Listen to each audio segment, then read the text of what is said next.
Now we know 90 of the NFL.com top 100 player rankings voted on by the players. The 20 down to 10 ranking features 4 quarterbacks. C.J. Stroud at 20, Dak at 16, Jalen Hurts at 15, and Josh Allen at 12. So, Keyshawn, any problems with this ranking? I mean, it's not necessarily a problem, but I would put Dak Prescott in front of everybody that he's behind. In front of Josh, too? Yeah, because I like Dak Prescott more so than I do Josh Allen.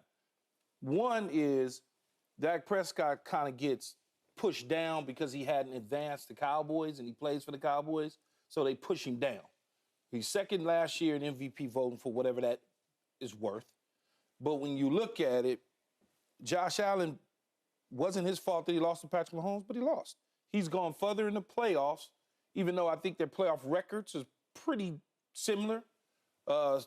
He's gone further than Dak Prescott, but he plays for the Bills versus the Cowboys. So Dak Prescott's going to always be under the microscope to an degree because it's the star on the side of the helmet. He can do the same things that he's doing for the Cowboys for some other team, and he'd be the greatest quarterback to ever play. Really? Yeah, absolutely, 1,000%. But because it's the Cowboys, and they had Roger Staubach, and they had Troy Aikman, it's just hard to get over that for media and Cowboy fans when he's coming up short on a consistent basis in the playoffs. Josh Allen coming up just as short. But it's the Buffalo Bills that hadn't won a Super Bowl, gone to 4 with Jim Kelly, but hadn't won, so there's no Super Bowl measuring stick, so to speak, where it is with the Dallas Cowboys. And because of the attention that is put and placed on Dak Prescott and the Dallas Cowboys on a constant, everyday basis. We're talking about empty stands for crying out loud yesterday. That's where it's gotten to with the Dallas Cowboys. We're looking at the stands at practice. At practice? Yeah, it was pretty empty. It's usually packed? Yeah, usually packed, but it's been empty here the last several days and whatnot. But that's a conversation. Yeah. And because of that, Dak Prescott is put in a position where he can't win unless he wins. He just can't. But if you drop him with his same 12-4 record, his same second in MVP voting on Seattle, I'm just using that as an example. Man, dudes would have gave him $800 million by now. But it's the Dallas Cowboys. And so we look at it differently. He's judged on that. So if you put him ahead of Josh Allen, and I don't know who the 10 are, but I assume Patty Mahomes and Lamar Jackson are ahead. Yeah, they're in the top 10 for sure. Yeah, so that would put Dak Prescott as number 3. No, 5. He would be. He would have him 3. That's what I'm saying. Yes. Would I have him 3? That would put him 3. Yes. Third best quarterback in the league. That's what I'm saying. That is correct. I'm Skip funny. He would have him 3. That's what I'm saying. If you got him ahead of Josh Allen, who's 12, and you figure Mahomes and Jackson is in that top 10, Josh is probably 3. Yeah, I probably would have him at 3. Dak Prescott, top 3. 4, somewhere in there. You can't argue. You'll never be able to. You'll never be able to argue with me about his success in the regular season. Yeah, you can't. No. You could argue with me about the postseason hiccups against San Francisco and what happened last year as a collective group team effort against Green Bay. Yeah. But you can't argue with me about his regular season success. Or if I'm going to say it wasn't Josh Allen's fault against Kansas City, it wasn't Dak Prescott's fault 4 years ago, 5 years ago? When was that, Skip, that they lost to Green Bay? 5 years ago? Oh, to his rookie year? Yeah. Oh, well, that's 8 years ago. Yeah, 8 years ago. His rookie season, they on the road. They getting ready to get there. But no, they were at home. No, I know. Yeah. Oh. But I was saying they was getting ready to advance deep into the playoffs. Yes, they had the 1 seed. And then Aaron Rodgers came with the Houdini Aaron Rodgers. Bam. Yeah, I remember. It wasn't on Dak Prescott. Yeah. But he gets that check mark on his record. Just like that loss to Kansas City wasn't on Josh Allen, but he gets that check mark on his loss record. No, I like the list for the most. I don't have Dak over Josh. Him and Jalen Hurts, any given year. Jalen's been in MVP talks. Yeah. Also, could have won it a couple years ago. But Josh Allen just put up, I just think his intangibles are better. You know, when we just talk about better arm, versatility as a quarterback. And he's given me that game I will never forget. That Kansas City game, that's one of the great. Like it was one of the greatest games I've ever seen. Yeah. And the way, and I haven't seen Dak take his game to that level. That Dak Prescott has had moments, but that Kansas City AFC Championship game, was a different game. Yeah, that puts me over the top with having Josh right there in front of him because I need to see it's just certain games. Even though in a loss, you saw his ability.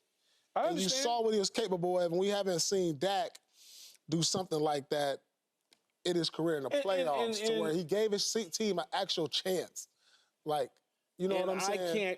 I can't go, even though it's me saying this, I can't go against the players. The players are saying, this is where he's at. They don't fear him the way that they may have feared Jalen Hurts or some of the guys that's in front of him, based on the ranking, based on what they said. And these are the players that see him and played against him and go at him. So they got him at 16 right now. What can I say? But you can say him and Jalen kind of, it can go either way since they right there with each other. Jalen been to the Super Bowl. Okay? Correct. Yeah. Josh Allen has not. That's where people lose me at, Skip. Yeah. All right. Where I get lost in this is there is no way I'm taking Dak over Jalen Hurts or Josh Allen. Okay. I'll take both of those on any Sunday, Monday, or Thursday over Dak Prescott. Or Saturday. Or Saturday. Christmas. Or Christmas Day.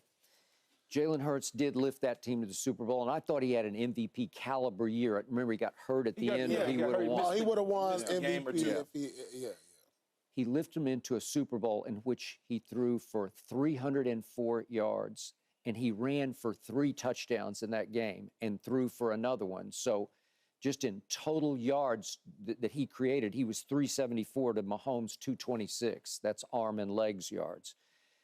And the final score was 38-35 Kansas City. And the game turned on one mistake that Jalen made. He just lost the handle. I don't know. He just wasn't locked in at that moment. And not only did he lose the handle, but it got scooped and it got scored. Yeah. And it's hard to overcome that in a shootout. So I give Jalen high marks for that Super Bowl.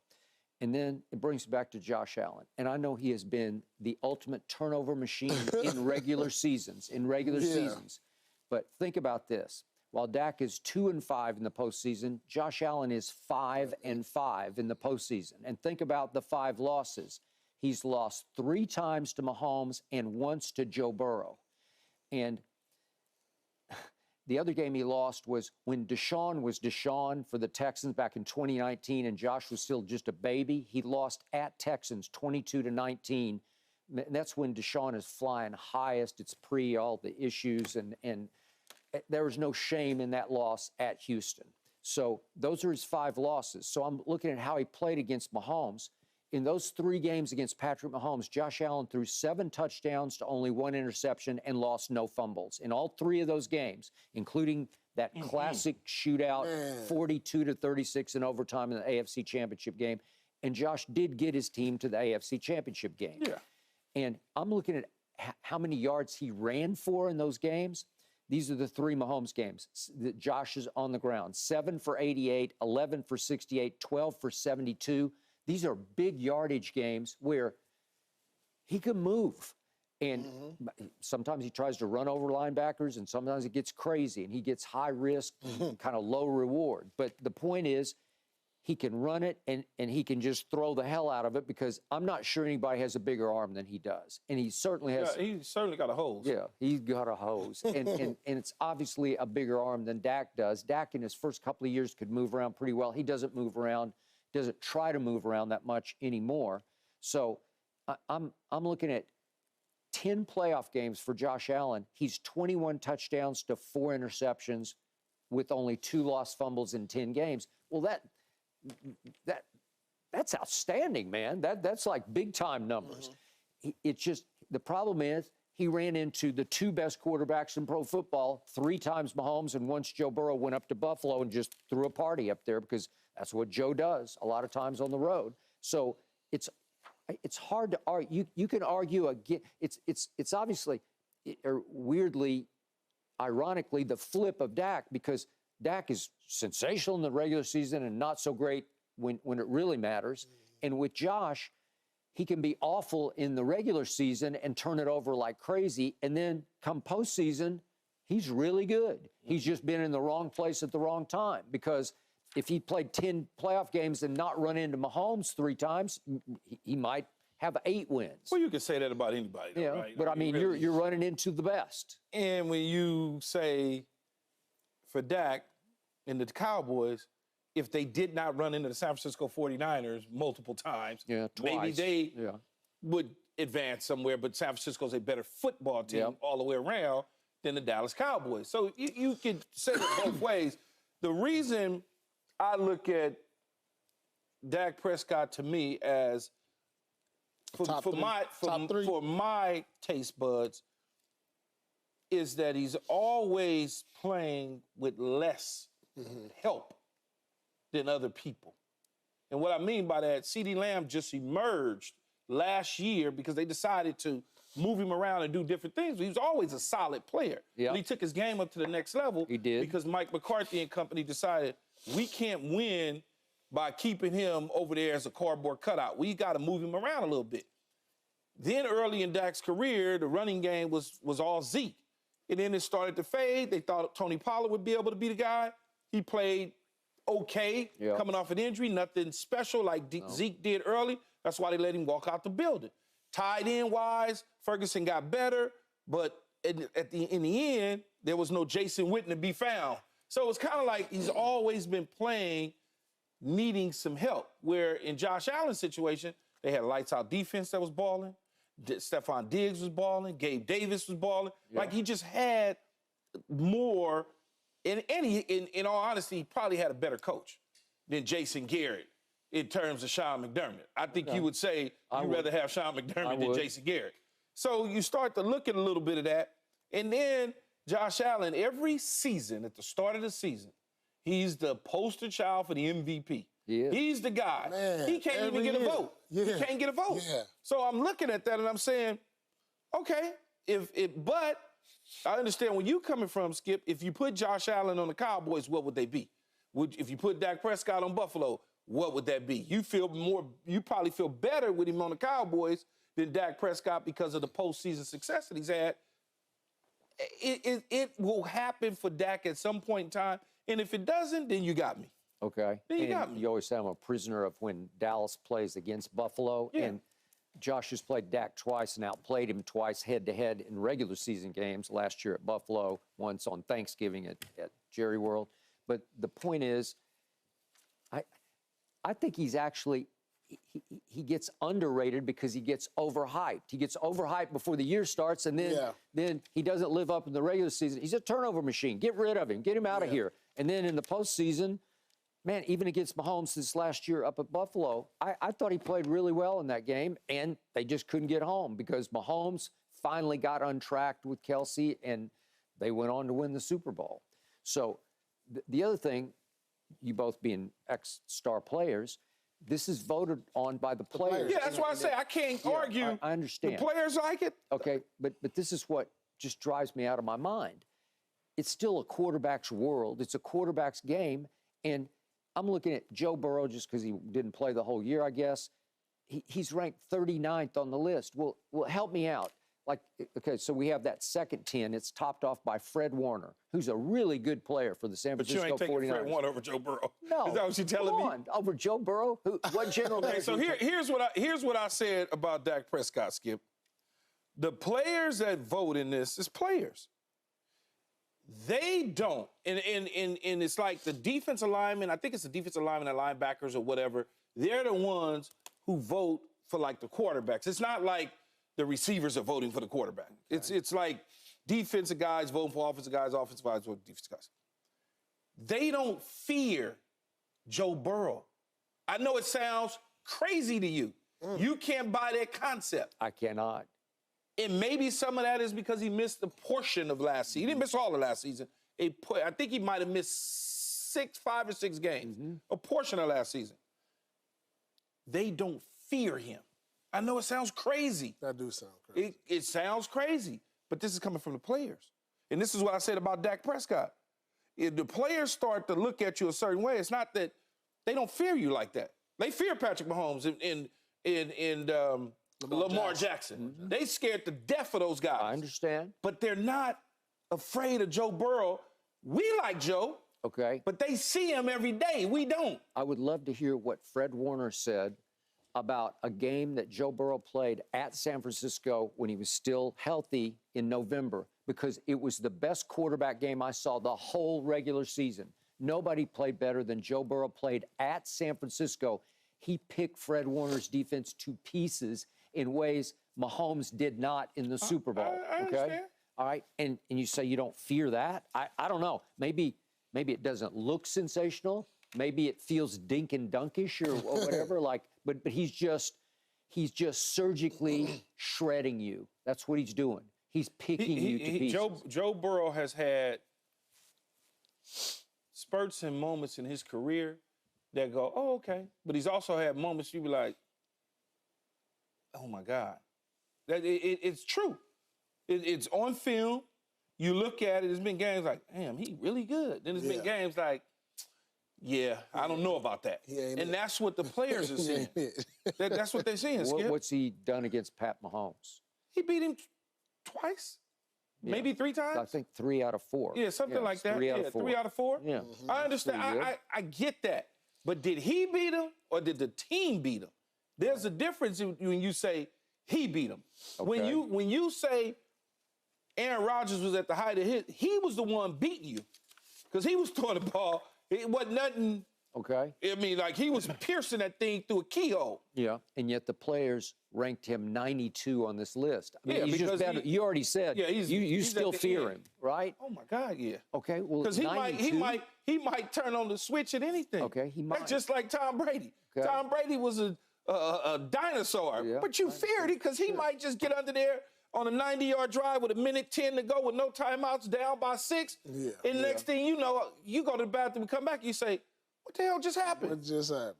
That's how Aaron Rodgers can be any minute. I agree. Trevor Lawrence got his big contract. He's not great, but he's not bad, and he's ranked 94th on this list. That's just silly to me. No, he's way better. Skip, you put more value into the quarterback position because that's what we're supposed to do. We're supposed to put value in the quarterback position because they're the highest paid. They're the ones who hold the ball the most. They get the ball. So we automatically assume that Trevor Lawrence is okay. It's fine. Yeah, I'm not a big fan, but I'm just saying he's a quarterback who's had some success. And if I put him on the open market, if we could have an open draft of these top 100 players, I promise you he would go way before 94 because there are a whole bunch of defensive players. And it depends on what you need. If you need a quarterback, of course you're going to take him. But if I got a serviceable guy and I need multiple positions and I have a serviceable guy in one of those multiple positions on our top 100 list before him, I'm probably going to take that position if I got a serviceable quarterback. Okay. All right. Roquan Smith. I love him. He's really good at what he does. Is he more valuable than quarterbacks? Again, he's the 19th ranked player on this list. So he's ahead of C.J. Stroud. Right now, would I take Roquan over C.J. Stroud? It's laughable to me. No, I would not. But you also got to take into consideration C.J. Stroud gave you 17 games. Yeah, I understand. You're going to bet against him? You think it was a blip instead of a trend? No, not at all. I got him challenging Houston in the AFC. I mean, challenging Kansas City in the AFC. You do. You saw enough. I saw enough to know that he's there to stay. Yeah. George Kittle at 14. Is he really? He's really good at what he does. But how much can you do? How much impact can you have? So what you're saying is like, no other positional players should have more value than a quarterback. That's the way Skip is looking at it. I don't look at it. So out of the top 100, the first 10 probably should be quarterbacks. Well, seriously. I don't look at it that way. But GMs would take the quarterback. If you're going to start your team or if you need to flip the switch on your team and you can take one player, you're not going to take Fred Warner. You're just not. You're going to take one of the quarterbacks, right? Again, Skip, what quarterback are we talking about, though? Let me see if I can explain it a different way to you. If I'm a team like the San Francisco 49ers, and I have Brock Purdy, and then all of a sudden there's Trevor Lawrence out there, why would I take Trevor Lawrence? Okay, all right, that's fine, but we got to do it in a vacuum like you don't have a quarterback. If you had a choice, if the 49ers today had to choose between Fred Warner and Trevor Lawrence. And didn't have a quarterback? And they didn't have a, what do you think they'd do? They probably going to take Trevor Lawrence. They have to. They probably going to take Trevor Because Lawrence. he's 6 feet 6 inches tall. He has long hair, and he's great. Okay, and he could move around a little bit. Yeah. As one of our ex-ESPN employees tried to tell, colleagues tried to tell me is, he's a family guy, so you should draft him. I was like, what does that mean? It was the most bizarre. All right. Oh, God. Okay, to sum this up, Fred Warner, and this is no disrespect to him because he has destroyed my Dallas Cowboys several times. He is really, really good at what he does at his position. He is the heartbeat of that defense, and they're really good. But he's ranked 11th ahead of Josh Allen at 12th. If you put them up for grabs right now, no GM would take Fred Warner over Josh Allen. They just wouldn't. I'm sorry. And I don't know how the voting actually plays out, but how the numbers are. But I take Fred Warner over the Josh quarterbacks Allen. have more impact on winning. Yeah. Yeah, but dude, it depends on what you're asking that quarterback to do. It's just like everybody, if you were going across the line and you just have no one on your team, the first pick is probably always going to be a quarterback. Yeah, Keyshawn. It feels that way. You know what I'm saying? It feels that way, but the reason this is because they got data on these dudes. It ain't, we're not talking about a draft. Yeah. We're not talking about, do you take Peyton Manning or Keyshawn Johnson as the #1 overall pick? That's not what we're discussing. These guys have film on them. Keyshawn, I'm going to go biggest picture. A guy you and I know very well, Derek Brooks, and was all-time great at his position. He was so great that if you told me it's Derek Brooks versus Josh Allen, I might have to think hard about Derek Brooks just because he is going to be the leader of potentially a defense that you can surround him with players, and they might be the best. I don't need Josh Allen when I got Derek Brooks in there. Well, you didn't have him. Okay, you had a decent quarterback, Brad Johnson. He was pretty good. Brad did what he was supposed to do. He won a damn Super Bowl. Okay, but was he great? No, he wasn't great. But you had, very arguably, the harder I look at your defense that year, it just might be the greatest ever. I got the 85 Bears, and I got Ray Lewis. It was a really great defense. No, like really, really No, it was great. it was really great. Yeah. Well, okay. All right, back to Team Gold. Is LeBron still running away with Olympic MVP is next. All right. Thanks for watching, Undisputed fans. Do you want more highlights from the show? Make sure to click that subscribe button for all the exclusive content from Undisputed.